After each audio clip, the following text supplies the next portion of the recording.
What up, bitches? Well, I'm obviously on the wrong call. I don't know who you calling a bitch. Oh, I know exactly who I'm calling a bitch. Bitch. Welcome to the continued podcast adventures of Superhero Speak. But I think many of the people that love this character and that love superheroes in general have used these stories as inspiration to say, you know what? I'm going to do something good in the world. I'm going to make a difference like my hero when I was a kid. That is my fondest memory of it, because when you're doing comic books, you want them to affect people. Right. You want people to care. You want to strike emotions. And I knew that Clone Saga was striking a lot of emotions. Can you imagine Pulp Fiction starring Goofy and Mickey Mouse? I can totally imagine that. I'm sure somebody's written that one. Quarter pounder with cheese and France, Mickey? What? Boy, ale with cheese, Mickey. Yeah. I can totally. See? I would watch the hell out of that movie. Yes, I gladly sacrifice my progeny to you, almighty Marvel beast. But Neil Adams is somewhere going, it's my time. How do you measure success? Hey, everyone. You are listening to Superhero Speak. And I am your host, Dave. And I'm obstinate. I But I'm also John. I can't follow that up. I'm JD. And, okay, so before we start, boys and girls, we promised our fans that this week we would give you a review of Marvel's Civil War. Is the cat chiming in on this? Yes, the cat is highly upset. We gave you a poll on Twitter. We gave you 4 great stories to choose from. Civil War was the overwhelming winner, and we had lots of great feedback on it. And one of our hosts, who will remain nameless, It's me. did not read the book in time. But we promise next week. But the DC gods came down and said, here's a crap load of stuff to talk about anyway. So, Actually, it wasn't me. I read the damn book. No. Dave, actually, we can ask this question on Twitter. This actually brings up a point, right? Like, it was me, guys. It's all me. Right? But my reasoning was that, yeah, I could get the digital copy of all the Civil War stuff on Comixology or whatever. But for something like this, I wanted the actual, either hardcover or paperback, or I wanted the actual physical object because I want to add to my collection. And so, like, this, what do you guys think? Like, do you not care whether you have the physical copies of like, classic or very popular stuff like that? Or, are you like me where it's like, well, yeah, I mean, the basic stuff, the weekly comics or whatever, fine, but the really good ones that you want, like Watchmen or whatever, you want the actual collectible that you can put up on your bookshelf. yeah, we'll do that. We'll do a Twitter poll on that. 'Cause like for this one, I have the 7 original issues as they came out. I have the director's cut. There's the whole story behind that. I do have it bound, and I actually realized I also have it on Comixology. So, but when you say director's cut, you mean the movie? No. There's a director's cut of the comic. Special edition comic release trade. Yeah. So, okay. Because I know there was a hardback that I was looking up. It was $250. I bought, but that's because, and I don't want to get into it, and I really want you to read just the 7-issue miniseries because I think I know why JD doesn't like it, and that'll probably be the crux of the conversation next week. So I can't wait. Okay, that's good. I'm glad you're anticipating me. I'm glad we've been on the show. I've been on the show long enough now where you know my tics and foibles. I'm excited. But I'm going to tell you, JD, I have insight from the writer himself on some of the issues I know you have with the book. So I've read Mark Miller's stuff. I know what he has to say. I'm very, very excited to go to war. Well, okay. Is this going to be a civil one? Nice. Ain't nothing civil about war. Have you listened, dude? I don't listen. That's excellent. Even I know better. We're not civil. Since when have we been civil? Jeez. I was quoting Axl Rose. Come on, brother. So John, besides besides not reading comics, how was your week? Oh, busy. Oh, wait, you were supposed to remain nameless. Yeah, no, I don't care.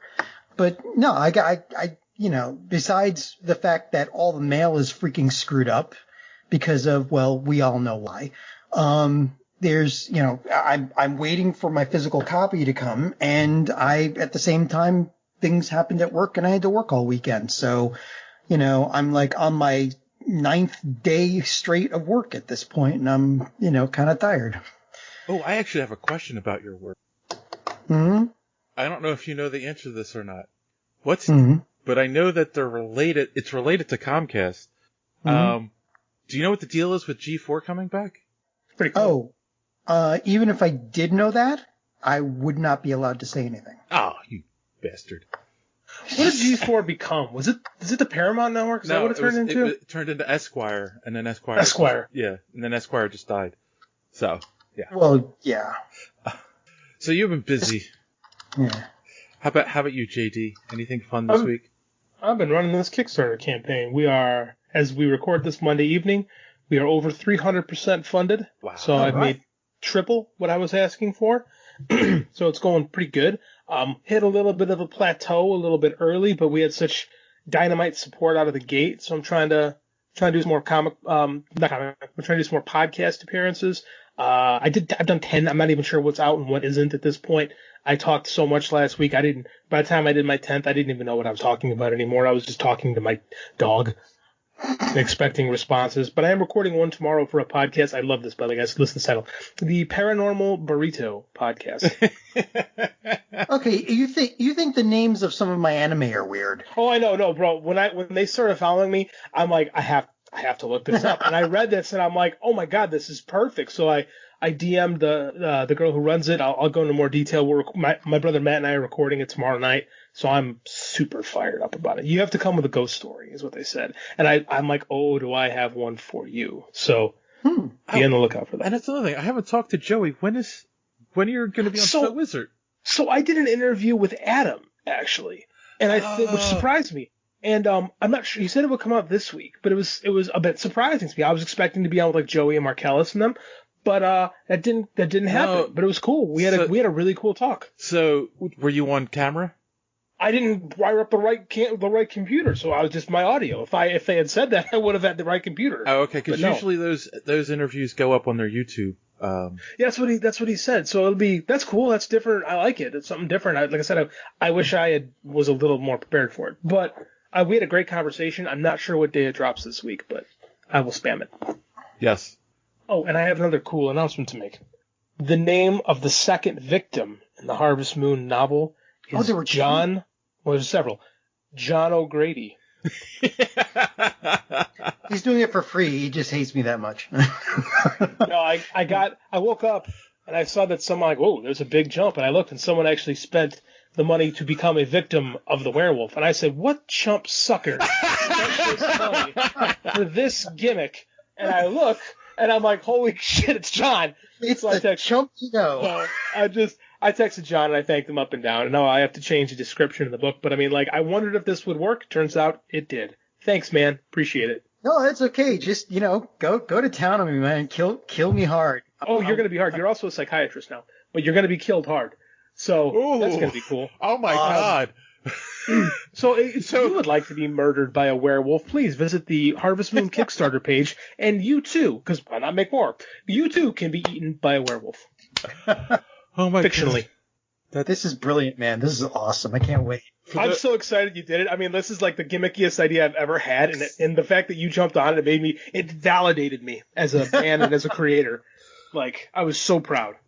And those of us that know John well find it very hilarious that he's a psychiatrist. Yes. Yeah. Well, you know that I also I support a lot of Kickstarters, and one of the ones I supported was Hope by Dirk Manning and oh God, what's her name? It'll come. Kaylin? Yeah, Kaylin Smith. Yes. And that's right. And what the Kickstarter that I picked for them was she actually, and I have it.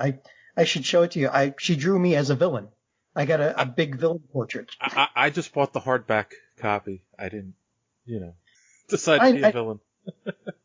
Well, I mean, honestly, my problem is, not problem, but like after 4 years, all my finances have been pretty much taken care of now. And in 3 more months, I've got my last payment to my ex for spousal support. And I've got all this extra money lying around all of a sudden, and I don't know what to do with it. I mean, that's fine. If you're gonna keep doing this, I will kill you in every book I write. Well, and no, but that's the thing. Like, there are so many artists out there that are hurting right now. Hint, hint, everybody. And all the conventions have been canceled. They can't sell prints. They can't shill their books. They can't do anything. So, the online, get-togethers, the online auctions and everything that Source Point Press is doing and all that, it's a stopgap, but it's not filling in what they were normally used to taking in. And they're going to lose this income for an entire year. So I'm basically, going in on Kickstarters and buying original prints from artists and authors that I really like, that I want to support and I want to see still, stay around. God bless you, sir. So I feel like Tiny Tim. If you are by far not the most I've spent on one person. so if John keeps, you can upgrade if you'd like. This is true. If John keeps buying, to be killed in your books, does that make him a professional victim? Oh, I see what you did there. Dave. No, sir. No, it doesn't. A wonderful human being. Oh, is he? All right. How are you? How was your week, Dave? How am I? Well, you know what? All right. I mean, uneventful. I spent all day Saturday glued to my computer, and we'll be talking about all that very shortly. And it's funny, I made a decision to push myself today in the gym, and I upped the weights on everything and did a couple extra machines, and I know I'm going to regret it tomorrow. That's usually what happens. I threw my back out 10 days ago lifting, and I've been hurting ever since, and I feel good tonight, so after we get off this podcast, I'm going to go in the basement and start hitting the gym again. At least you young ones heal. I'm still dealing with a leg injury after 4 years, and yeah, I'll never be able to run normally again, but I'm still getting up to 2 miles, a couple of times a week. I just have to let it heal for it just, I'll never be able to do what you guys do. Young ones, I'm only 4 years younger than you. I don't know what you're talking about. There's a world of difference, dude. I don't know. So yeah, I mean, I'm, that's about it. I mean, I think with everyone, Mm-hmm. we're not doing much. It's work and gym and podcasting. So yeah, the world sucks. And you know how much the world sucks. We're going to go look at some social media madness. God damn. Yeah. John, this is your punishment for not reading the comic. So we had spoke about, of course, James Wan is going to be doing a Knight Rider movie, and we had talked about who could possibly play Michael Knight. According to JD, it should be Zac Efron. So Sancha Bauman said, "Not sure about Michael, or maybe it shouldn't be Michael at all. Not a reboot, but a continuation. ? It should be a nice nod if David Hasselhoff was playing a mentor character, sort of Devin Miles." Didn't we talk about that on the show? Yes, we did. Not a listener. Coffee Talk with JC Podcast said, "I like the reboot more, to be honest." And then Sancha replied, "Maybe Will Arnett could manage to be the voice of Kit. This time, big fan of the guy and was sad he was replaced in the 2008 TV show. Val Kilmer did a great job too, but Will would have been better, at least in my mind." Was there a 2008 Knight Rider show that I just didn't know about? Yeah, it was a short-lived reboot. The car was a Mustang. Oh, I was unaware of this. It was heavily funded by Ford. And then You know, the funny thing is, the voice of Kit, I think that was William Daniels, wasn't it? Yeah. Like, he's still alive. Yeah, he's still alive. Yes, he is. I believe so. He's 93 years old, but he's still alive. I mean, Is he 93? Yeah. Yes. I buy that. Okay. Wow. And besides, do you want Batman to be the voice of Kit? No. Don't forget, Will Arnett is Lego Batman. He is Lego Batman. That's true. And then Jim said Michelle Knight with a picture of, I don't know who this is. She's from Star Wars. She was from, Solo? she's from Star Wars. No. She was, the girl that met Finn at the end of, the last Star Wars movie, the Skywalker, Rise of Skywalker. Okay. I thought, for some reason, I kept thinking she was in, one of the people from, Solo. Okay. I thought so too. Oh. Yeah, it took me 5 minutes to figure out who she was until I clicked on it and I saw the helmet and I'm like, oh. Well, she's got the last name, so. She does. She has the right name, actually. A female Michael Knight would be Michelle Knight. I wonder if her parents were Knight Rider fans. Probably. So moving on, we talked about Avatar and the creators of the cartoon walking away from the live action TV show. Randy Random Savage said, "Yep, they have a vision. It's gold. Unless they ask for blood sacrifice, give them what they want." So, do you think we should even give them if they want blood sacrifice? I don't know. You're the Avatar fan, John. I mean, come on. Nah. And then, friend. I don't. It's give them whatever they want, but if it's at this point, I am going to be soured on Netflix whether or not they come back because we already know that there's a problem with Netflix and how they're handling it. Oh yeah, I'm sure it's creative differences. Oh, we think it'll look better visually this way, and right. But you're talking to it always amazes me. Some creator creates something so awesome that a fan base grows way out of control for it, and everybody's clamoring for it. Then some place licenses it, says, "Oh, we're going to do this with it," and when they bring the original creators in, they treat them like dirt, kick them out, and then go ahead and just basically, use it as a money-making thing. They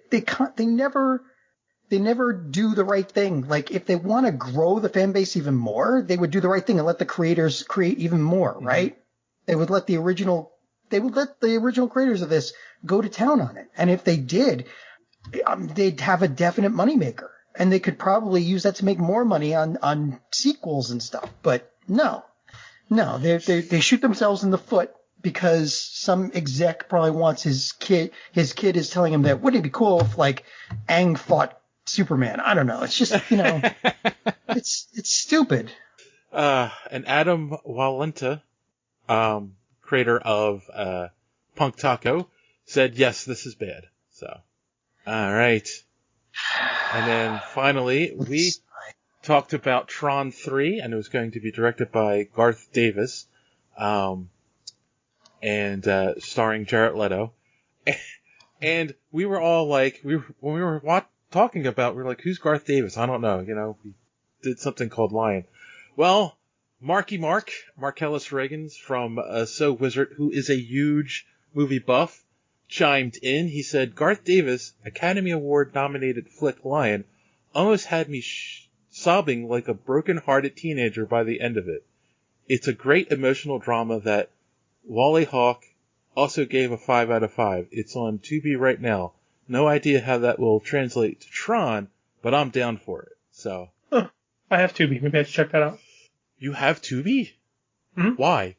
No, free channel. Oh, okay. Why not? Is Tubi free? Yeah, it's on Roku. Okay. Probably Apple TV, I assume, too. Oh yeah, Comcast has it. Comcast has it too. When you do a vocal search, it'll automatically access Tubi and bring stuff up from that too. That's how you get most of the Mystery Science Theater 3000 episodes. Oh wait a minute. They got a lot of good stuff on Tubi actually. I'm getting Tubi confused with what was Apple's like clip show one. Oh, that's Quibi. Tubi, Quibi. Oh yeah, no. See, you can see how I got. I can see it. Thank you. Confusion in the marketplace. I'm not crazy. Yeah. I'm not crazy. Thanks, guys. Sure, Dave. All right. So let's move to a little bit of social media madness that might have you guys more excited. I don't know. So we did a Twitter poll. We asked the fans, which sneak peek preview from DC Fandome got you the most excited? And, of course, it was Wonder Woman, 84, the Snyder Cut, and Suicide Squad, and the Batman. And coming in at last place at 12% was the Suicide Squad. That kind of surprised me. Yeah, me too. Wonder Woman 84 came in third place at 13%. The Snyder Cut at 27%. An overwhelming 49% to the Batman. Okay, I can see that. I'm surprised at Wonder Woman. D Square said the Batman for sure. My only complaint is Bruce Wayne's hair looks weird. Looks like he is trying to grow it out like the Winter Soldier. That's a nitpick, admittedly. Well, he looks totally emo in this. Yeah, we'll get to that too. I said hi, said I won, which I don't know what that was.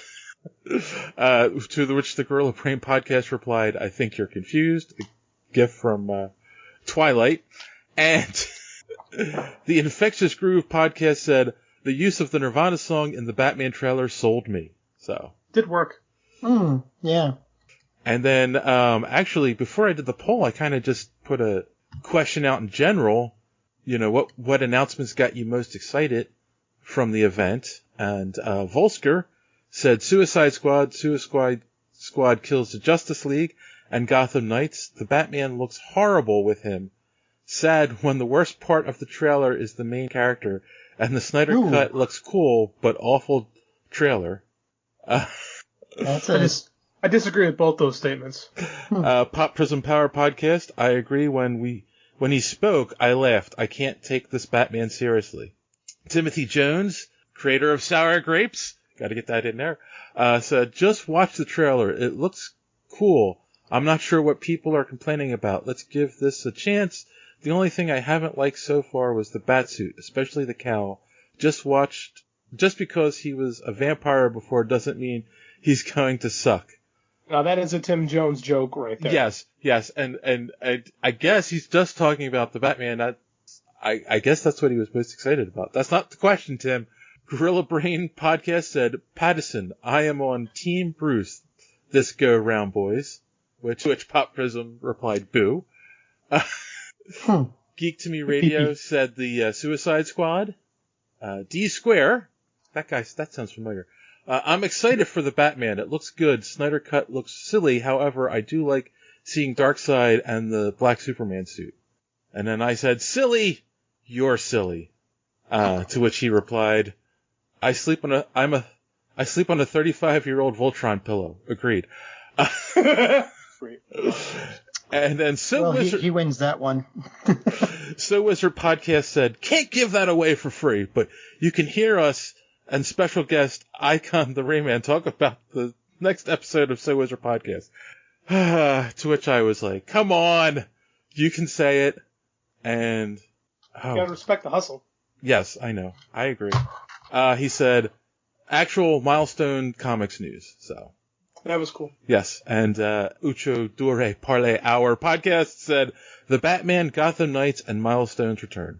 So, yeah, I mean this was a cool event. It really was. For a bunch of Zoom meetings, they tricked everybody. Yeah, I agree. So before we get into all that news, I am sure you are out there wondering, how can we be part of social media madness? Well, here's our good friend D Square, who sleeps on a Voltron pillow, to tell you more. Enjoying the show? Want to be part of social media madness? Make sure you are following superheroespeak.com, where you can find all of the show's social media links at the top of the page. While you're there, you can check out old episodes of the podcast as well as some other great content. Check the site often, because we are posting some great comic reviews as well as comic book and movie news content every day. Make sure and follow us on Twitter at SuperheroSpeak. And while you're there, check out the rest of the Geek World All-Stars Podcast Network. You can follow them at @stars_geek. The Geek World All-Star Podcast Network include great programs such as the Pop Prison Power Podcast, Cult 45, So Wizard, Fans on Patrol, the Gorilla Brain Podcast, and of course, Superhero Speak. Search for hashtag GWAllStars. You will not be disappointed. Now it's back to Dave and the boys on Superhero Speak. Thank you for that, Don. Don't forget to check out the House of D podcast wherever you can find podcasts. And on that note, we're going to take a quick commercial break, and we'll be right back. After these messages, we'll be right back. And we're back. All right. So I've got the Voltron song stuck in my head. I know. Form, arms, and feet. I've had Salt and Pepper's Push It stuck in my head all day. Ooh. Because I'm in the gym and I'm like, I really want to push it, and then it got stuck in my head right from that. Before we get into DC Fandom, we will talk about a piece of news that we missed last week, which is surprising because we've talked about this a lot on the show, and then we just completely forgot to mention this. New York Comic-Con, for those who haven't heard yet, which if you haven't, you're probably on a rock, has officially been canceled for 2020. Who's surprised? Anyone? No. Anyone? Yeah, no. Bueller? I mean, Bueller? if you want to give COVID to literally everybody on this continent and several others, sure. But... it will be replaced by another virtual event. They're calling New York Comic-Con Meta. The name.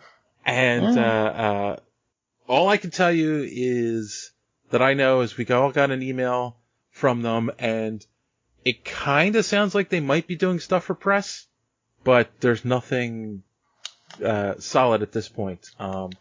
I will say that since this announcement, I have started getting press release emails again from some of the companies that I haven't gotten in a while, so something's ramping up, so we'll see what happens.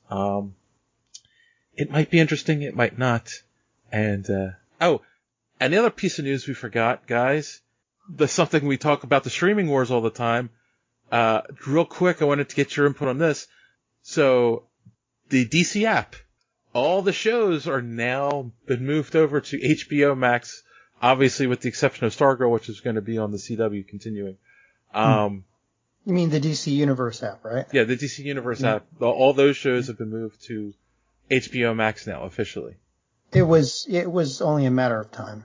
We've been talking about this for months. Yeah. Yeah, so they're saying now that it'll just be the curated comic book stuff and the community boards and all will remain, but they still they still charging $6 a month for that? Yeah, I was gonna say there's no way that's gonna fly. How much is Comixology Unlimited? Like $7 a month. Yeah, so but but Comixology, yeah, I was about to say this is just the curated DC stuff, so right, the curated is a nice term for the stuff we picked. Yeah, well, that's exactly what it means, right? Right. And it's like, we curated this list for you. Like, we gate kept it and made sure we put out this list of, average stuff that you probably have already read. Yes. So, yeah, I don't know. It's a shame, but it's the first official victim of the streaming wars.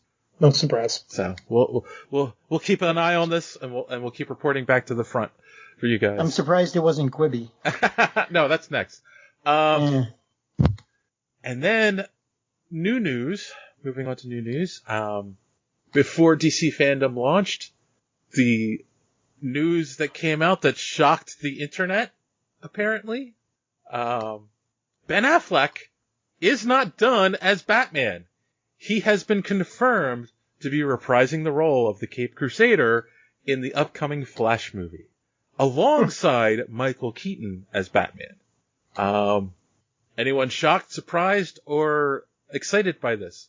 I must say shocked, but I was pleasantly surprised. Yeah? I mean, I told you said multiverse, baby. Yeah, it is. That's how it works. You have a multiverse. I can't pretend to be super excited because I didn't love his portrayal, but I also didn't love the material. So I'm always willing to give someone another shot with a different. I think Andy Muschietti's a better director than Zack Snyder, so I'm on board. Is he the writer too? I don't know who's writing it. I know he's directing it. Okay. I liked his adaptation of the It movies, so I'm on board. I don't know. Like I said, I don't think he'll play as big a role as Michael Keaton, but like in, I don't know, a supporting role, extended cameo. I don't know what you want to call it. I can get down with this. Michael Keaton is rising again. And did he ever fall? Like, he won an Oscar 6 years ago. I mean, he kind of disappeared for a while though, and then he hit Birdman, and like everything started rolling uphill again for him. That's true. Last 6 years he's been working again, and he's insanely talented. And everybody loves him. That's even better. I can't tell you how excited I was to see the Flashpoint art, the concept art. That looked great. I thought it was interesting, the costume, because it was like, looked like his. Yes, I was just like, so you just kind of went, hey, you know what? The fans don't like this armor concept. Let's just make it look like the comic books. Kind of, yeah. Yeah. I mean, the armor Flash is dumb. Why does Flash need armor? But I mean, like, yeah, we'll get into that when we talk about the dome. Yeah. Yes, because somebody had pointed out before that, what about bugs and stuff when he's going real fast? And it's like, no, he moves his molecules so fast that things go through him. Correct. So yeah, it'll be interesting. What do you think, John? I'm sorry, John. I was gonna say before I forget that, like, I kind of feel like somebody at Warner Brothers and DC was like, it's not working trying to compete with Marvel. Like, things were falling apart. So let's beat them to the punch with a multiverse.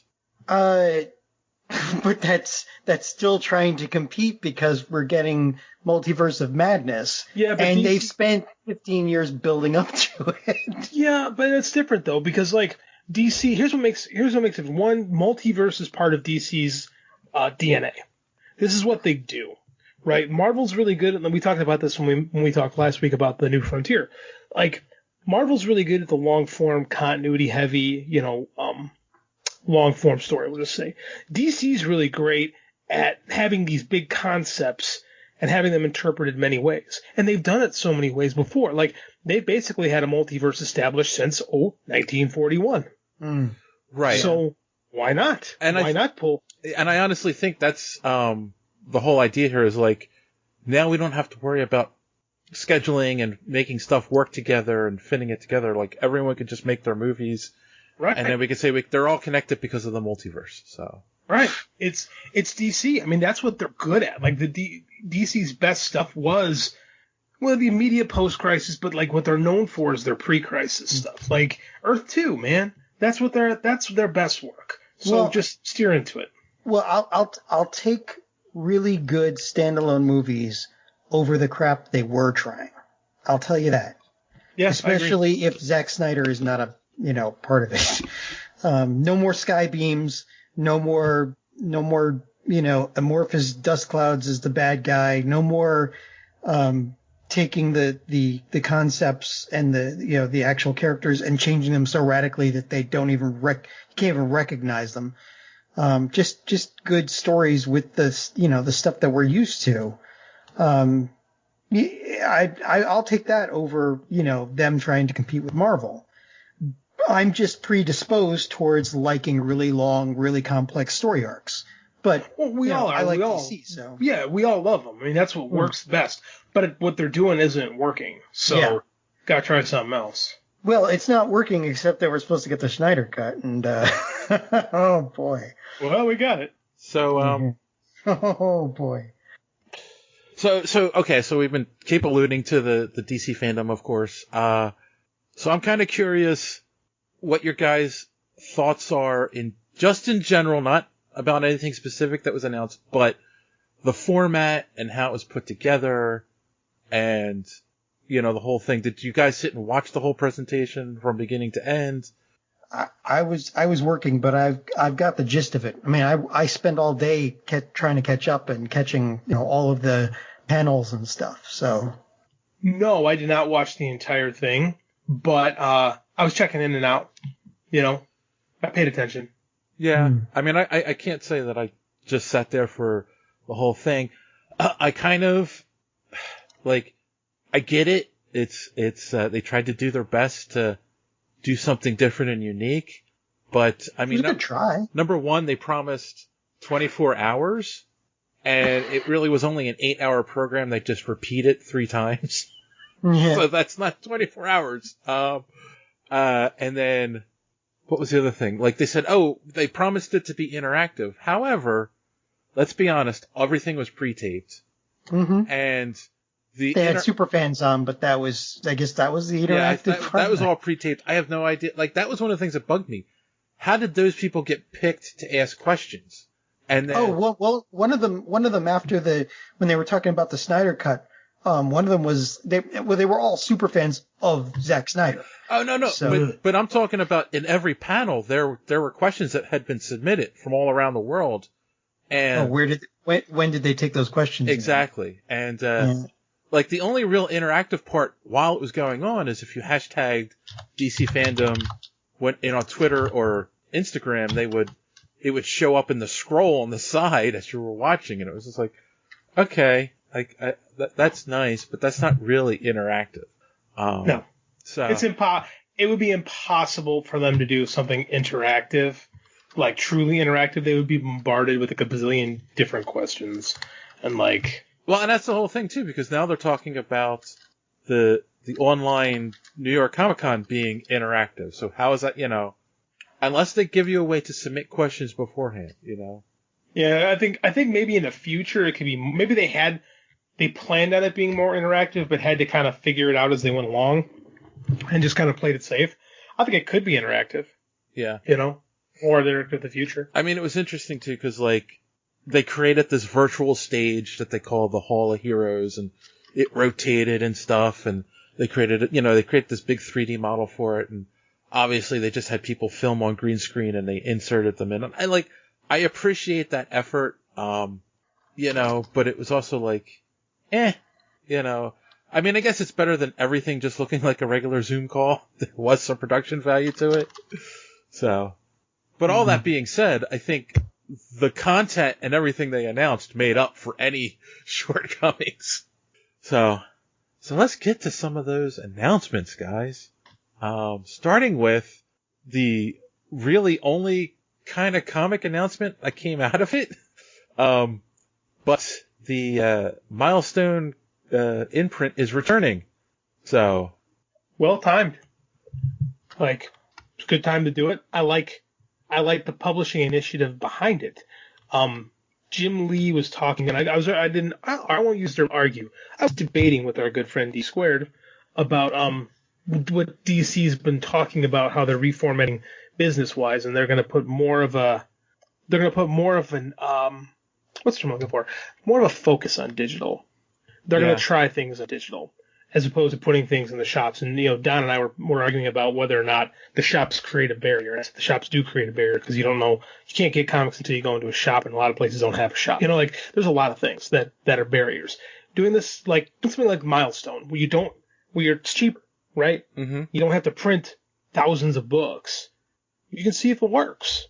And then if it sells good online, we'll print some issues and everybody makes more money. Well, we talked about that concept too. Like, if it's doing well, give them an option to print on demand if they really want it. Yeah. Yeah, there's a million things you can do. And I like that DC is actually thinking about how to move the business into the future, whereas Marvel just announced Eternals with 37 variants. Oh, no. I mean, it's true. Would you tell me they did this last week? I'm not even over exaggerating. Yeah. That's the truth. Like, you tell me which company is looking out for consumer and which is like trying to be progressive thinking as far as business goes. Like, there's a reason why the age of the average comic book fan keeps getting older and older. Because we have the same ones. Like, I like what I hear, and I think this is a great example of it. And Milestone are cool characters, and in this climate, I think they could be well utilized. So I'm on board. Huh. I mean, John, you should be excited by this, right? I am. I mean, yeah. I mean, it's one of your favorite characters is part of Milestone. Which? Static Shock. Static Shock. Oh, God. Yes. You're right. God, sorry, I completely brain farted that. Like I said, I've been working for 9 days straight. Flagship character. Well, yeah. I mean, they seem to have really committed to Black Lightning, and Static Shock's too similar for them to really do much with it, unless they used him for a movie, which would be kind of awesome. Well, that's what's cool. It's like if this comic works, it gets big. Like Green Lantern. Green Lantern wasn't, a big seller until Jeff Johns took it over, and then it spurred a movie on. So maybe this can happen too. Right. Get people excited about Static again. I'm excited. I think it's great. And multiverse. Multiverse, absolutely. I think that's good too, because I hope it doesn't. I hope the Dakotaverse, which is what it was originally called, isn't necessarily like rushed in with DC, because I think that if Icon exists in a world with Superman, Icon's just another Superman. Right. Yeah. Yeah. So I'm good with this. I like it. I'm a big fan. All right. Well, I am definitely going to check it out when they come out, especially the Static Shock books. I want to see what they do with them. Those are like one of the few that I will like actually get like in physical copies, because the writing for Static Shock was always really good and the storyline's awesome. They might not be making physical copies. I will print them. I don't know. Get them bound myself? I don't know. No, I do honestly think if it's popular enough, they'll at least do collected editions and put them in bookstores. So, which is a good idea. Yeah. Great. Well, they did say, it's been a rumor for a while now that they're moving only to graphic novels, right? So that's where the money is. Yeah. All right.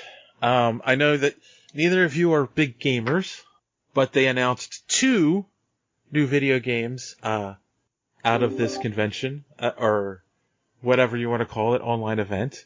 The first is Gotham Knights, and that's coming from Warner Brothers Montreal. And so it's funny because there's been rumors for a long time about Rocksteady and Warner Brothers Montreal were both working on new games in the DC vein, but no one knew what they were. There's been rumors there was a Superman game, another Arkham Knight game, blah, blah. So, I think both of these actually take place in that universe, the Arkham Knight series. But Gotham Knights is what would happen after Batman dies. So, I thought that was kind of cool. So, of course, you get to play as either Red Hood, Batwoman, Robin, or Nightwing. And it looked pretty good. Did I say that? I said Batwoman. I meant Batgirl. Sorry. Oh, okay. There was one part of the cutscenes that looked like it was a different Batgirl, or maybe they were just like, as the game progresses, their costumes change or something like that. Well, that's my question: is which Batgirl is this? Because there have been different Batgirls in the comics, and in the Arkham games, she has been injured by Joker and is Oracle. So in the wheelchair. So I don't know what iteration of Batgirl this is, if it's Barbara Gordon or what. So multiverse. Yeah, exactly. And then of course the other game, again, it's supposedly in the same world as the Arkham Asylum games, is Suicide Squad. Another 4 characters you get to play as: Boomerang, Boomerang, King Shark, Deadshot, and Harley Quinn. Teleporting Boomerang. Yes. And of course, your mission is to kill the Justice League. Yeah. Well, they've gone evil. Superman has been mind possessed. I think Brainiac is actually the villain in it. Yeah, exactly. Because there's a big Brainiac ship that's destroying the city as they're sitting there in Metropolis. That one looks like it might be fun. Fun? Well, I mean, fun until you hit Superman. I mean, like, I know it's a game and they have to nerf Superman somehow to make it fun. Otherwise, he would just they'd be dead the second he laid eyes on them. But right, like that's the whole thing. In the preview, they show you evil Superman, more or less, show up, kill someone with his heat vision, and then look at them, and it's like they should be dead right there. They should be dead, exactly. They'd be dead right there. Like, how do they get out of that? So, yeah, this will be interesting to see. I definitely will be checking them out. My son seemed more interested in Gotham Knights, especially because of the Court of Owls stuff. So we'll see. Oh yeah, they had that in the okay. Yeah. All right. Now, I know you guys aren't gamers, so I won't ask your opinions too much. We're gonna move on to the movie, which I still don't believe is ever gonna be made. We had The Rock talk to us about Black Adam. We got to see a preview, which is basically was concept art that was drawn by Jim Lee. Woo. I was gonna say that's impressive on a lot of levels. And of course, they're gonna have an odd version of the Justice Society in this movie. I can't even remember what characters it was. Hawkman, Dr. Midnight, Cyclone, and then what's his face?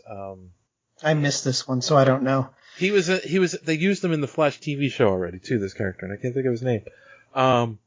But yeah, so it's like, alright, you talked a big game, but like, you didn't have anything to show, and we don't even know if there's a script yet. So, do you guys think this movie's ever gonna get made? Yes, because it's got The Rock attached to it, and The Rock produced the first Shazam movie. Yeah. It'd be being shot right now if we weren't in where we are. Yeah. And who doesn't want to see The Rock as Captain Adam? Black Adam. Black Adam. Sorry, Black Adam. Captain Adam. Yeah. Who doesn't want to see The Rock as just literally any superhero? Captain Adam. Oh my God, that's good. Well, they'd have to paint him silver, but they wouldn't need a bodysuit. No, that's true. That's true. No, I think this is great casting. Rock is Black Adam. He seems really passionate about the property. He gets the Black Adam character, listening to him talk about it. Yeah, it'd have been nice to see a little something, but, you got The Rock for a half hour. You use The Rock for a half hour, so. Yeah. All right. Biggest star in the world. Is he? Oh, yes. You think so? No, that's like metrically speaking. Rock is the biggest star in the world. No, that's true. But I mean, I meant like business metrics. Oh, okay. I thought you meant by volume. By volume, he's actually also the biggest star. But business metrics. Like his movies move. Like he does big business. The Rock is the biggest star by volume. Also true. Oh Episode God. title. It'd be, we'd have to do a test between him and John Cena. So. Oh, Rock's way bigger. I've seen that match. Rock's way bigger than John Cena. Yeah, he's huge. Oh, my goodness. All right. And then, did you guys see moving on, did you guys see the Shazam panel? It was weird. No, I did not see the Shazam panel, but I heard about it ex post facto, and it sounded weird. I didn't have that was on my list, and I didn't make it before we started recording tonight. So first off, the actual panel itself was only 10 minutes long, 10 minutes. And it starts out with John Krasinski, and he's like, "Oh, I'm supposed to talk to you about Shazam, but I don't know how I'm supposed to fill this time by myself." So he brought in some of the cast members from the show, like the kids, and a couple of the kids, and one of the other adults from one of the kids turn into, and then they had Sinbad come on. Go. So no. I think I know why they did this. Is this were they making a Mandela effect? They were joke? making a Mandela effect joke, saying that everyone kept saying he was in the movie called Shazam when he was in Kazam.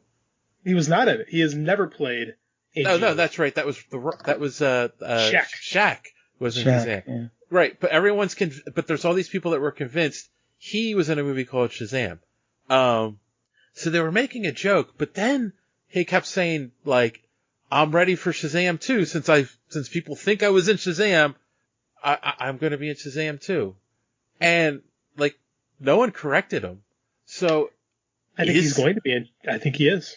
Right, because why would you do that? Just for a joke. It seems silly. I have an idea too of what they do with them. And of course the only real news that came out of this is that the title of Shazam 2 will be The Fury of the Gods. So what's your idea for Sinbad? He's going to be the voice of Taki Tawny. Okay. Calling it. You're calling it? Calling the shot. Sinbad is Taki Tawny in the Shazam sequel. All right. So, I know I definitely want to see Shazam 2. How about you, John? Say that again? What?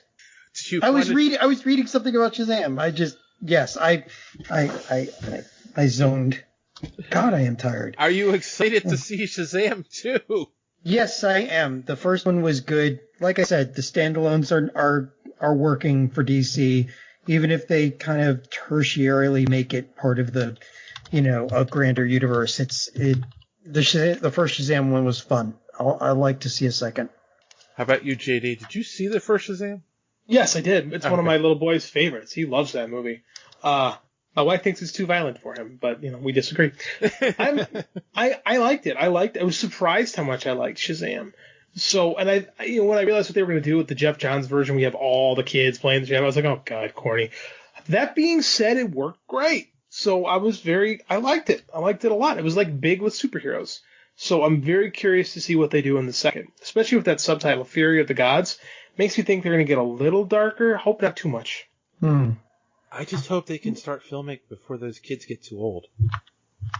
Yeah, I know that COVID really did a number on a lot of properties like this. But I mean, yeah, because that's one of those things where, like, if you wait too long to do a sequel and the kids are now in their 20s, it's like, well, that's not believable. Now you got to de-age them to kids or hire all new kids. Yeah. All right. Now let's move on to the big daddies of the presentation. Of course, we got our first we got introduced to the entire cast of The Suicide Squad. God damn.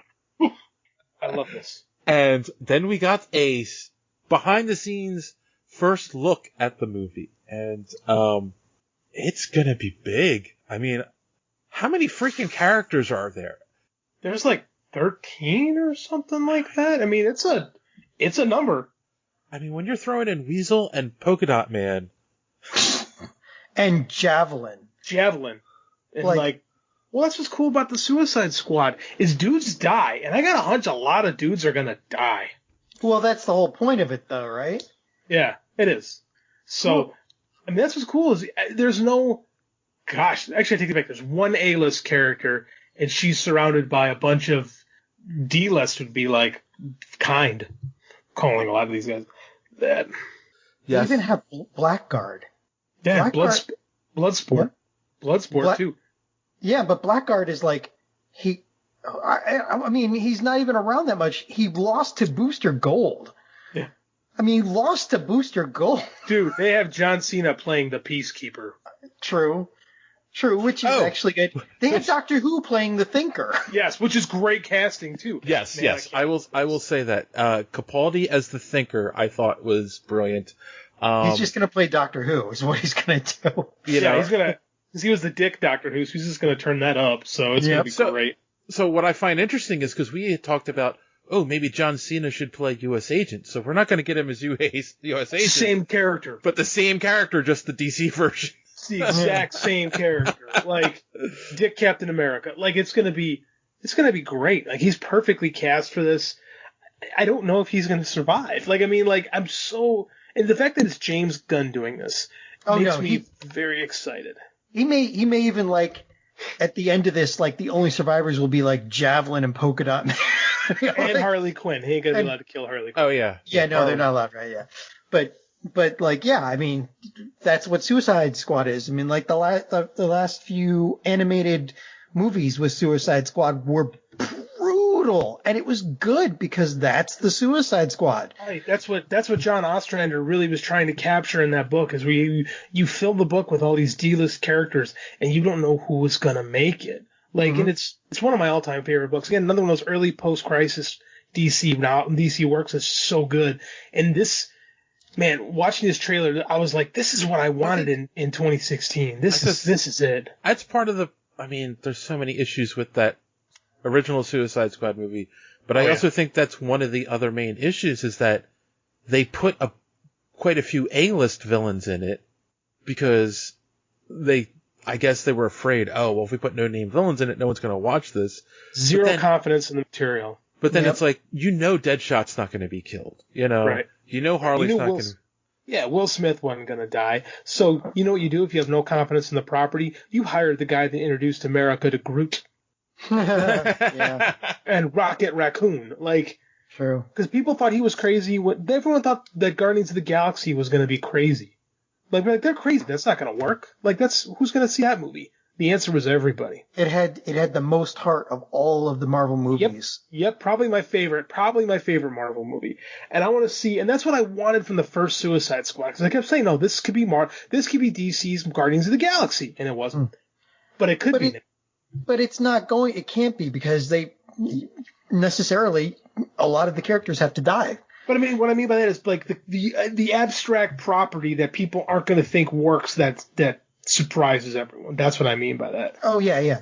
Because the dynamic here is exactly the opposite of Guardians of the Galaxy. In Guardians of the Galaxy, the characters have a character arc that swings up and they all begin to work together as a family. Whereas this has to degrade down as they start stabbing each other in the back while they're trying to not get their brains blown out by the microbombs because they haven't done what they were told. So it should degrade into like complete anarchy. It's gonna be awesome. Yeah. Yeah. It'll be interesting. I mean, I'm glad they finally put to bed the Idris Elba was gonna take over as Deadshot rumors. Well, I was hoping he'd be Bronze Tiger, but whatever. Hey, it's Idris Elba. It's James Gunn. It is what it is. Yeah. I mean, I trust that he picked each character specifically to fit into a story he created, so I trust him. Maybe I shouldn't, but I do. All right, moving on. We got a second trailer. This is actually how they kicked off DC Fandome, was with a Wonder Woman panel and a second trailer for Wonder Woman 1984. And the only thing that 4-year-old has decided to join us. Cool. The wrap up of the podcast. So, wait, what does he think about Suicide Squad? Hey, bud, what do you think about Suicide Squad? What do you think about the Suicide Squad? It's the Suicide Squad. What's the Suicide Squad? They're a bunch of bad guys. What do you think about that? He don't care. The Mystery Machine transformed. The Mystery Machine transformed. Yeah, but if you're gonna be here, you gotta be quiet. Yeah. So we got a new trailer for Wonder Woman 1984. It looks pretty good. It looks good. It does. The main thing, I think it revealed what Cheetah's going to look like in the movie. Kristen Wiig fully transformed by the end. What do we think? Well, is it going to be believable? That's my question. Yeah. It was going to be. It's gonna depend on how the movie progresses and what the final. I mean, they must have finalized it by now, right? They finished filming it, right? Oh yeah. It was supposed to come out already. Right. So, I mean, we only got a couple of really quick looks that should be the final CGI. I mean, it depends on how it looks during the movie, right? Whether you can get used to it or not. If there's any Uncanny Valley part of it. Well, I have a feeling that's just at the end of the movie anyway, because they kind of hint at it's like a progression. Like she starts off as the shy, nerdy girl, progresses to like becoming more confident, slowly gaining powers, and then by the end she's fully transformed. Yeah, that's my guess is how it works. So I still have no idea like what's going on, what the story is, how Steve Trevor's back. It still doesn't make sense to me. There's some kind of wish fulfillment thing going on here. Right, but then is it real or what? You know? Well, that's the thing. That's why you begin to wonder whether Trevor's really back permanently or if it's, like this wish fulfillment thing that's going on. And then of course I did like the little tag at the end where they were trying to dress him for the times, and he had a fanny pack on at first. Oh, the fish out of water story. Oh, has anyone missed the fanny pack? Besides the Rock and the parachute pants. The parachute pants. I have a fanny pack. You still have a fanny pack? It's a wrestling thing. Oh, it's an amateur wrestling thing. We wear fanny packs sometimes. My wife's forbidden me from wearing it in public, but I do. Good woman. I had a satchel when I was like in my 20s. It's a backpack. You don't have to call it a satchel. No, it was a satchel. A lot of people thought it was a purse, but it was a satchel. God damn it. Does everyone in the 80s parachute? Anyway. Yeah, that was... Does there have a parachute now? Oh, man, it's going to be worth a lot of little jokes, I guess. I don't know. So we shall see. I mean, I'm still stoked for it. I really hope we get to see it before the end of the year, but we'll see what happens. Mm-hmm. All right. Here's the one I think is going to be a little controversial. We got a lot of details about the Snyder Cut, and then we got I'm going to turn off my microphone now. We got our first official look with a preview, and so they confirmed. First off, they confirmed it's going to be 4 hours broken into 4 1-hour episodes. How much was cut out of that movie? And then at 1 hour episodes, man. And then at the end, you're going to have the option to stream it all together and watch it as one long movie. So you guarantee 2 months of HBO Max with that. Oh yeah, if they do it once a week, yeah, you're right, 2 months. Or you just wait till it's all out and then get it, and then just watch the 4 hour. Which is what I'm going to do, but I know what they're trying to make me do. Yeah, but it's still HBO Max, so it's still not worth it yet. So what'd you guys think, JD? I have, first of all, the Hallelujah cover by Jeff Buckley is one of my all-time favorite songs. It's one of those rare instances where a cover is better than the original, much like All Along the Watchtower, possibly Blinded by the Light, songs that overshadow their original. I hate this Leonard Cohen song, and I think I hate it because of Watchmen. And it does it because it was stupid in Watchmen, and I feel like this is Snyder doubling down here. And when you just look at the imagery, it's a pretty Zack Snyder movie. You know, his movies look great because he's basically a DP who shouldn't be directing. And yeah, the soundtrack is stupid. Stupid. Okay. It looks great though. Like, looks fantastic. But I mean, he's fooled me every chance he's had with whether or not it's going to be good. I mean, like, you can dress up a turd any way you want. It's still going to be a turd. You know, I have no faith in this whatsoever. Well, at least it's going on a streaming service and not in the theater. John? I'm trying to contain my rage. As JD said, and we've talked about before, Zack Snyder is a master at the trailer and then putting out a movie that sucks.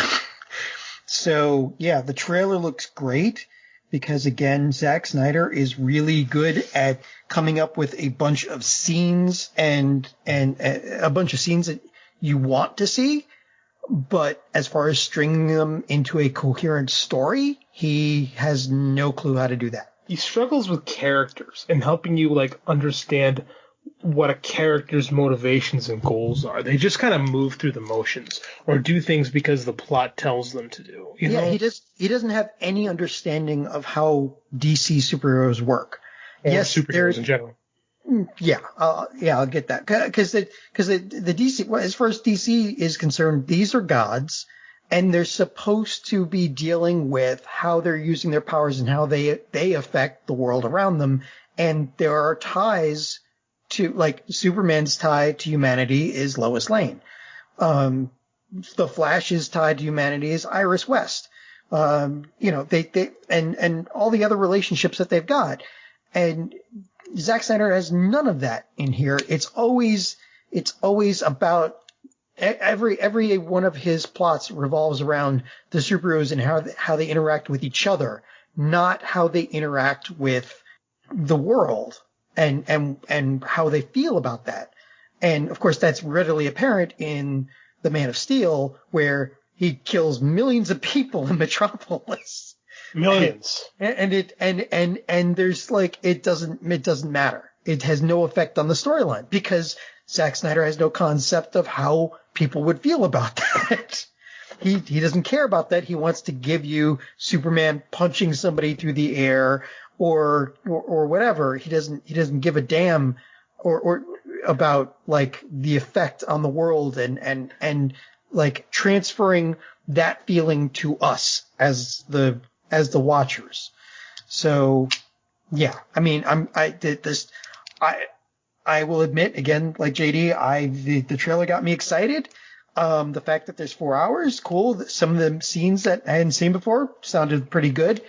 But it's Zack Snyder, and in the end, we already know that some of the stuff that he added into the original movie, like the role the mother boxes played, and the look of some of the bad guys is just not. It just has nothing to do with the original comics or whatever, and it doesn't make any real sense in the movie.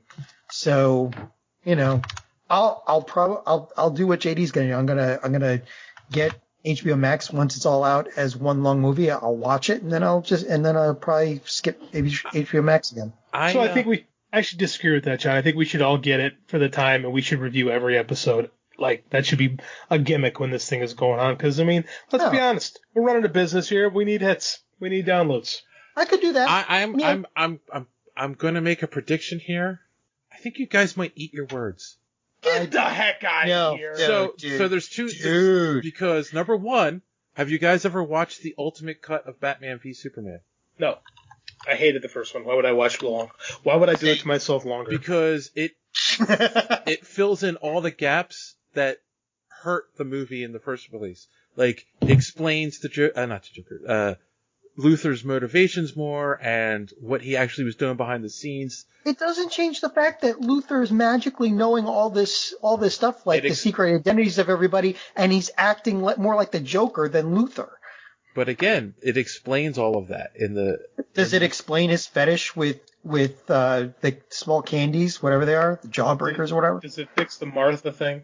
Yeah, the Martha thing. No, it doesn't fix the Martha thing. Martha! Or how useless Lois Lane is. I've heard from a lot of people that the ultimate version is way better than the theatrical version. Well, I'm sure it is. I can't be worse. And I think I honestly feel like, and I'm not saying that this is going to be the greatest superhero movie ever made, but number one, don't even go there. Endgame's a thing. Come on. No, I'm not saying. I'm saying it's going to be 1,000 times better than the theatrical version. 1,000 times. I think so. I think your decimal point's off there by like 4. Because I think a lot of stuff was retooled and changed to fit Whedon's ideas, and it was.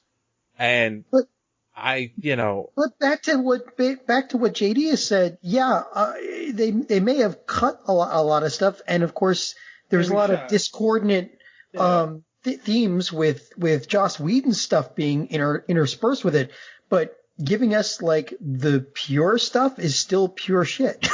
I get it. Like, you have to shoot 70%. Director has to shoot 70% of the movie to have a DGA credit. So they reshot a lot of that movie. Mm-hmm. I'm not saying it's going to be worse, because I thought the Whedon Justice League was very mediocre. Yeah, I'm not going to miss Flash lying on Wonder Woman. Yeah, I mean, like, that was weird. I'm not. Based on my relationship with his other 3 really DC property films, I'm just not excited, because I saw what he did with Watchmen. Like, I saw what he did with Man of Steel and with Batman v Superman. Like, it's not going to be what I like about a superhero movie, but I'm going to watch all 4 of them. I'm going to go in mind with, like, hey, I'm going to watch this, and I'm going to give it as fair a shot as I possibly can. But, Well, I just don't think you guys are going to, well, at least not John. It's going with an open mind. I think you're going to go in ready to hate it. John goes into everything ready to hate it. So, I mean, like, that's true. That's on brand for John O'Grady. I am a curmudgeon, so professionally. Yes. I'm excited. I like the idea that Darkseid's actually going to be in it. Darkseid looks stupid too, by the way. Yeah, but I don't think that's the final. I think they just When does he get a final? I did see Desaad. That's pretty cool. When do we get a fight? What is it going to be? He's not going to put out all that effort into making Steppenwolf look good and let Darkseid look like an idiot. But it's your opening shot of your trailer. Like, that's my guess is they haven't. My guess is they haven't finished the Darkseid stuff yet. That's the most finished thing they had, and he wanted people to know that yes, Darkseid's going to be in this, so that's why they included that. Yeah, I get that, which he should be. I get that, But at the same time, I mean, come on, the Hall of Justice destroyed. Come on, that was epic. Yes, it was. He cut God, the Enterprise has been destroyed so many times already. Come on. That is true. No, I mean, the Enterprise. Zack Snyder cuts great trailers. Every single one. That Man of Steel trailer with the Grant Morrison words, like, touched my soul. And the movie, like, was, nihilistic garbage. Like, and the Batman v Superman trailer, like, it was a great trailer. The movie, again, it was like, oh, okay, guys drinking pee. Like, I don't know, man. It just... He had Rorschach be like the hero of Watchmen. Like, it just, I don't... But there's the thing. There it is again. That's Zack Snyder. Yeah. The Hall of Justice destroyed. Okay, great. How do we feel about that? We don't. Why? Because it hasn't never stood built for more than this one movie. It hasn't stood, period. We never had a Hall of Justice. This is Justice League, not Justice League 3. Because there's time travel in the movie, guys. Come on, the Flash is in it. Well, I get that. But I mean, it doesn't matter. If we had seen the Hall of Justice for the last, 6 movies and we, and they built up a story around it and we saw, all these movies set inside it as a set piece and, we were used to seeing it and then it got destroyed. Okay. But again, Snyder giving you a really neat scene that means nothing in context. Yeah, I agree. I mean, because the whole thing is, I really feel like he was setting up threads in Batman v Superman, and then he was going to try to set them up even more in this movie, and they all got cut by Whedon. Yes, I agree with that. I agree with that. I don't know if they're going to be good, though. I don't know if they're good threads. We'll see. We'll see. Yeah, I mean, we're going to review it, and if I'm wrong, I'll eat my words and say, man, I was wrong. Zack Snyder was the guy for it. Turned out all you need to do is have a bunch of people harass dudes on social media for 3 years, and you took if you watch the panel, that was very interesting. That whole thing was very interesting because it wasn't him. It was the fans. Now, but the super fans were like, did that one woman basically proposed marriage to her? It's like they're super fans, and then there are people that should be on watch lists. Sociopaths. Yeah. But I mean, it's so weird. They were stalkers. Come on. There was they had events at different Comic-Cons to promote this idea that it wasn't just a hashtag on social media. No. They were out in the physical world. No, that's true. They're committed to the crazy. I will never ever discount the power that Zack Snyder has over his fans. And they are super loyal. And that was the whole thing. That's why he would every once in a while just release something that was cut from the movie on social media, little bits here and there, just to be you never got to see this, just to fuel them more. I will say that. I think. And we wonder why everyone at Time Warner got fired. They had basically a complete movie that they scrapped and reshot. That's all. And they didn't make the money. No wonder everyone got fired. They should have just stuck with Zack Snyder's version, put the damn thing out, and this wouldn't even be a thing. And then we'd have nothing for HBO Max. It'd still be failing. But it's just, the way Warner has just, Warner Media now, just pisses money away is astounding. Yeah. But they will get my 2 months worth of HBO Max subscription, so. And they're going to get a movie ticket price out of you for this next one, I guarantee it. We got our first official look at the Batman. You're damn straight. We had been saying for months, we're going to hold judgment until we see a preview. And I didn't think they had enough footage to do a preview, but apparently they did. That's the whole movie, I think. That's literally everything they got in the can. Yeah, they said they're only 38% done filming. Oh, they look great. So that means that's just a very small titular piece of it. So, all right, I know old man O'Grady over there is seething in the corner. We'll let you go first, John. Why do you hate this movie? John? Thanks. It's John, is this the worst movie ever or the worstest movie ever? Yes. And then you took that big dramatic pause, and we were like, ooh, did he have a coronary? No, I was popping more lithium pills from my heart. Because you have to get properly enraged for this kind of thing. I'm gonna say this. Again, there wasn't much, like you said, but okay, I can do without the emo. Like, okay, we know Batman's tortured, but the whole character isn't how tortured he is, really. It's about him and quote unquote the mission, right? So he doesn't go around looking like a puppy that's just been kicked all the time. But I will say this though, that was a great fight scene. Yes, and that's the way Batman should be able to fight. Like, the only other person who's come close to that is the last Batman, like Batfleck, because the way Batman should be is he should walk up to somebody and immediately lay them out. There should be, like, he's supposed to be not proficient, an expert in every single martial art.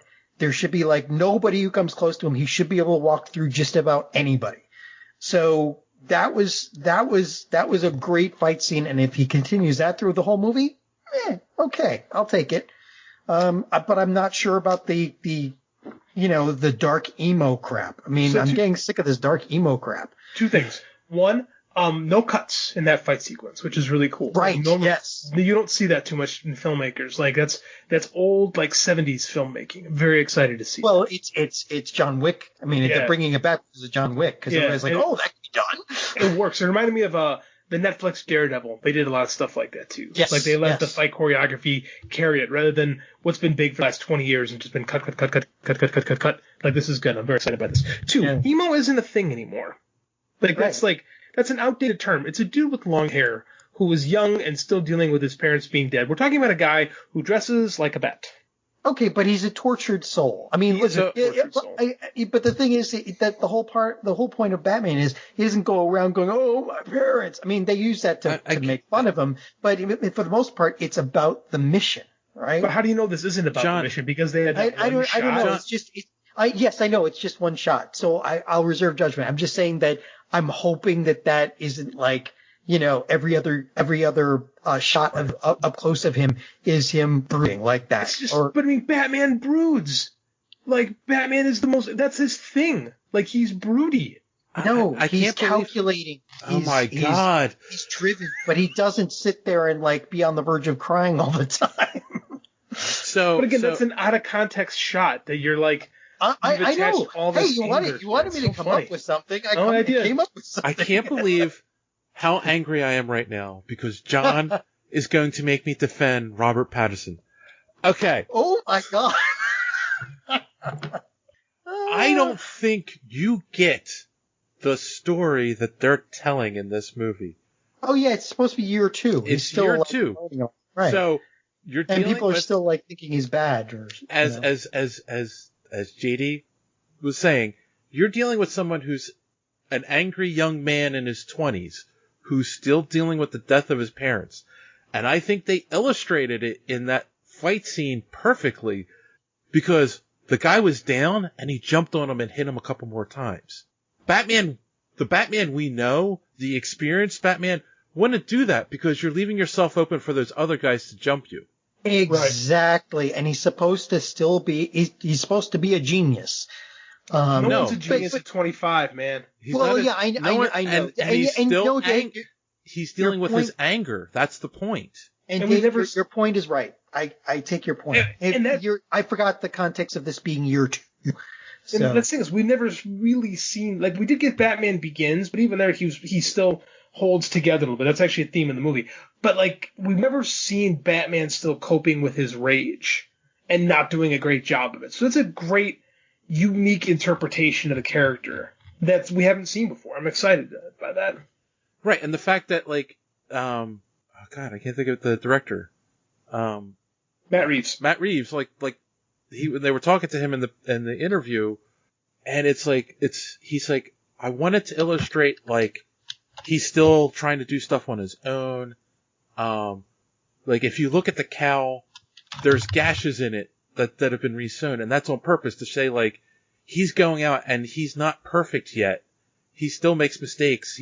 He still gets hit, and he has to keep fixing his costume.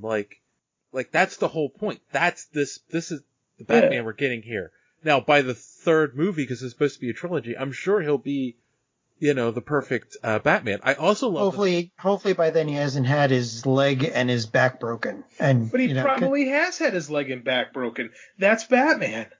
But I would but I want to see a trilogy where it builds up to him being the ultimate Batman that we all expect. I agree with that. We got kind of Nolan really cheated us out of a bunch of great Batman moments. Yeah, in that. I was going to say, and then I really hope that they're using the Riddler to show the detective side of Batman. Yes, it seems that way. It seems like David Fincher's Batman.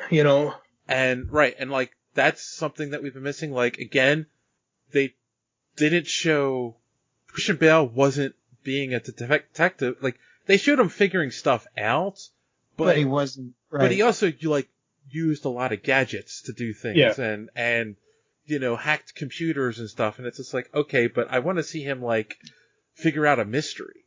Yeah, those movies.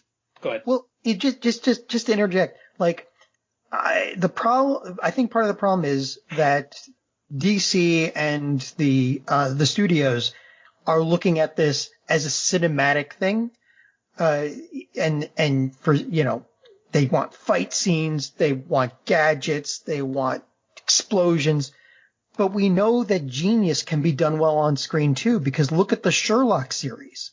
So if they could just take a hint of Benedict Cumberbatch and sprinkle it in this in this Batman movie and show us, Batman actually chasing somebody down, getting information, not just by punching people in the face, but with guile and purpose and planning.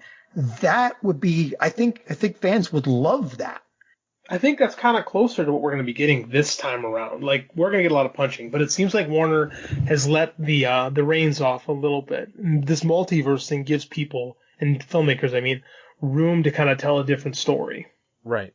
So yeah, because he's also supposed to be a master of disguise, so we should be able to see him in disguises. He should be there should be a lot of stuff. There's so many possibilities. Yeah, but they don't even really do it in the comics anymore. When's the last time we saw Matches Malone do anything in a Batman comic? Oh, God.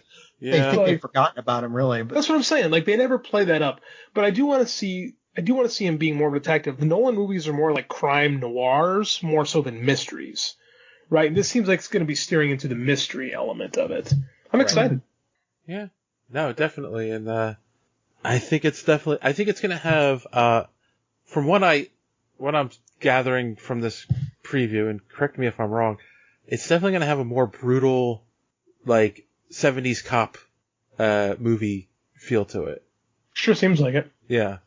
And there's nothing wrong with that. So we'll see. Yeah, I'm definitely going to check it out as soon as it comes out. We're going to do it for the podcast, so you guys don't have a choice either. Thanks. I'm good. I'm fine. All right. Well, that was DC Fandome. I don't know if that's going to become an annual thing for DC going forward, but I could see it being like their what's Disney's E3? Is that what they call it? Yeah. Yeah, I could see them doing that. That was a Comic-Con's worth of announcements that they. It was pretty good. In 8 hours. So. Yeah, it was pretty good. They did a good job. They did a good job repairing their image too after the beating they took last month. Yeah, the only thing that we didn't even get to. They talked somewhat about the next season of Flash and whatnot, but they don't even really know what's going on yet. So it wasn't really worth talking about. So yeah. So Swamp Thing's moving to the CW. Oh, that's right. Yeah, Swamp Thing is back to the CW. I am so happy about that. So, and now, why bother calling it the CW? Why don't you call it CW DC or something It really should be like the DC Network or something like that. Can you imagine the crossover they could do next? with now they've got Stargirl and Swamp Thing. Oh, they're in their own universes right now, so we'll see. Well, yeah, sure. They said that about Black Lightning too, but now he's pulled in as well. Multiverse. Mm-hmm. Yeah. Anything's possible. So we'll turn it over. They pulled in Flash from the movies, for crying out loud. We'll turn it over to you, the fans, and you guys let us know. Even more. What did you think of DC Fandome? What did you like? What didn't you like? So let's wrap it up. We got any recommendations for our listeners out there? JD? The Harvest Moon Kickstarter has 25 days left. So we're 300% funded, but we're still trying to get this book in good people's hands. So come on out, support, become a victim of a werewolf, own a beautiful piece of gory art, lots of stuff. I'm pushing hard. I'm about to watch Lovecraft County tonight, so I'll let you know how I think of that. Make that next week. Do you only want it in good people's hands, or do you mind if bad people have it too? Bad people can buy it, but I'm not going to tell people they're bad if they're going to spend money. Oh, this is true. This is true. John, you got any recommendations for the fans? Well, yes. Speaking as a victim myself, if you would like to be eaten by a werewolf, or have your face ripped off and worn as a mask, or however, violently violated by a werewolf, go to JD's Kickstarter. There's no violation of a werewolf. That's not the kind of story we're telling. That is a subgenre on Amazon that I'm not participating in. That is a much more lucrative subgenre, though. I think you're probably right, but it's not my thing. But yes, go to JD's Kickstarter and sign up. Really? You're just gonna shell for JD? Yes, thanks, man. I appreciate it. Well, I will recommend that you go over to superheroespeak.com, where you can find the podcast every week, and of course you can find comic book reviews by our good friend D Square. There's a couple more in my queue that will be up shortly, and I actually was watching something before. I haven't watched this channel in a while. I was watching it before we recorded tonight. What's it called? Toy Galaxy? What's that? It's on YouTube. And it's all about collecting action figures and the toy industry and the history of whatnot. And I learned something interesting that I did not know before. Automan. They talked about Automan in this, and this was a recent video. Nice. And did you know Automan was created by one of the producers from Tron? That does not surprise me at all, considering they're almost basically the same. In fact, Automan was supposed to be I forget how they put it, but like a spiritual continuation of Tron. Mm-hmm. Like, they are supposed to be connected, but the show got canceled before they could ever explore that. Well, yeah, they both had Cursor. I mean, like, it was basically the same story, and they just, of course, licensing and crap. So, yes, and then, of course, they also had a video that just came out about how the toy industry is dead. So, I love this channel. I think you guys should check it out. And then while you're at it, head on over to Kickstarter, look up Harvest Moon. Thanks, Dave. Throw some shekels at our good friend JD, because he's got a lovely 4-year-old to feed. He's got friends to kill. He's a busy man, and he needs your help. I need to kill more friends. So, so be his friend and let him kill you. Killing me softly. On that note, boys and girls. Yep. As always, thanks for listening. Don't let your cape get caught in the door. Have a good week.